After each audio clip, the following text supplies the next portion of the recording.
entonces, ¿qué ocurre? O sea, ¿qué parte desconocemos de la pasión de Cristo señalando a tu primer libro y señalando al segundo?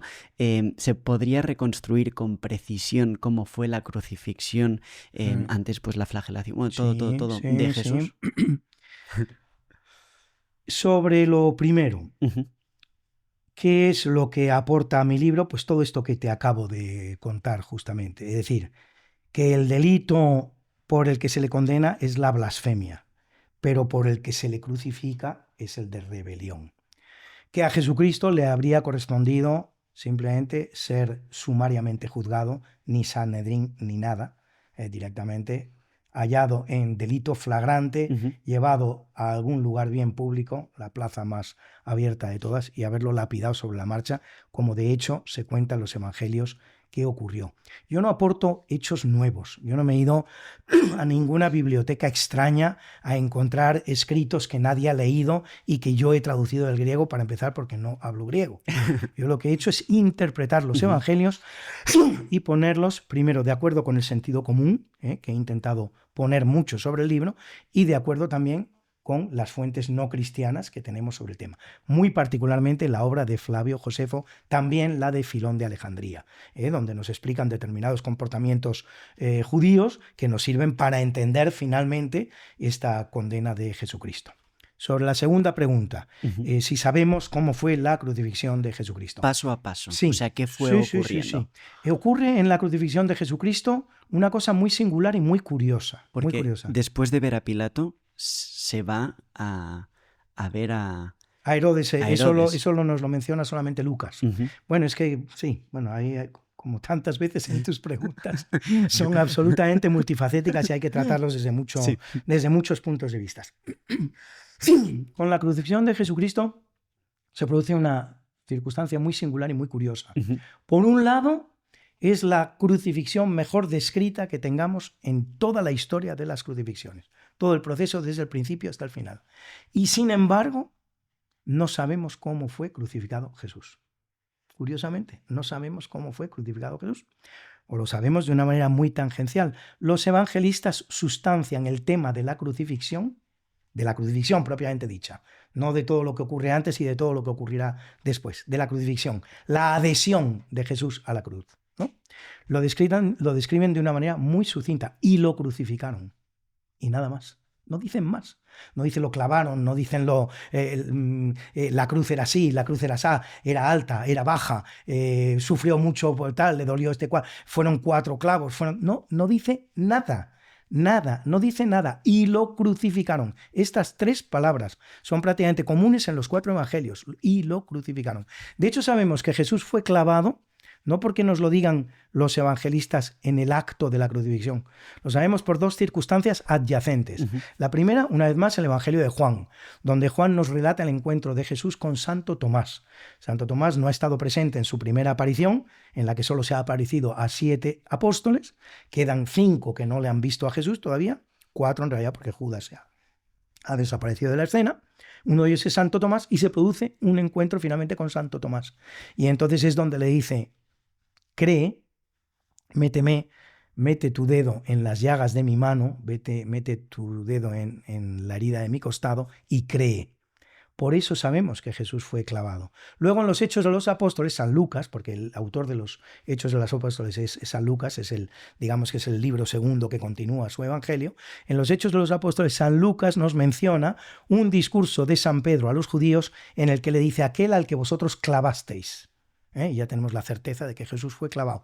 Pero en ninguno de los evangelios se dice: y Jesús llegó al Gólgota, lo reposaron sobre una cruz y lo clavaron. No se dice en ninguno de ellos. Si no hubieran llegado a nuestros días los Hechos de los Apóstoles y el Evangelio de San Juan, no sabríamos que Jesús había sido clavado, porque la crucifixión es una familia de tormentos absolutamente amplia.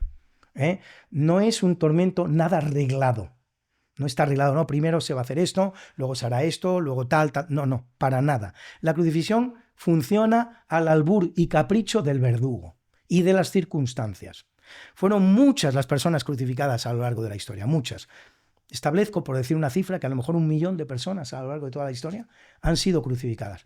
¿Por qué? Porque además de ser una manera de aplicar la pena capital, uno de los summa supplitia de los que hablaban los romanos, además de eso, y mucho más importante, era un arma de guerra. Muchas de las batallas de los romanos terminaban en una crucifixión masiva.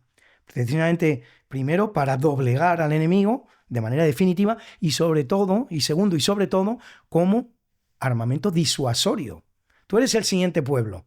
Mira lo que hacemos con este. Tú puedes terminar igual. Crucifixiones masivas. Entonces, una crucifixión podía ser hasta en la muralla. Flavio Josefo nos habla de crucifixiones que se produjeron en la muralla y no necesariamente clavados. El clavo era un elemento muy caro, era un instrumento muy caro.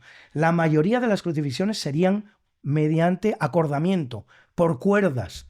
Y fíjate lo que son las cosas en esto de la crucifixión, otra de las características del suplicio.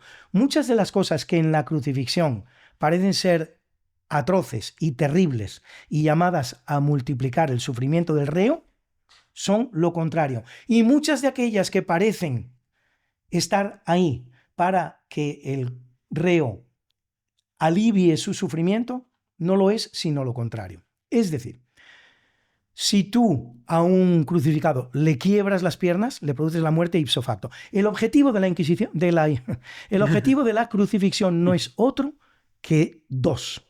Primero, el público escarnio y segundo, la máxima duración de la pena. Tenemos testimonios de crucificados que estuvieron 9 días colgados a la cruz, concretamente de un matrimonio, estarían desnudos además, por supuesto.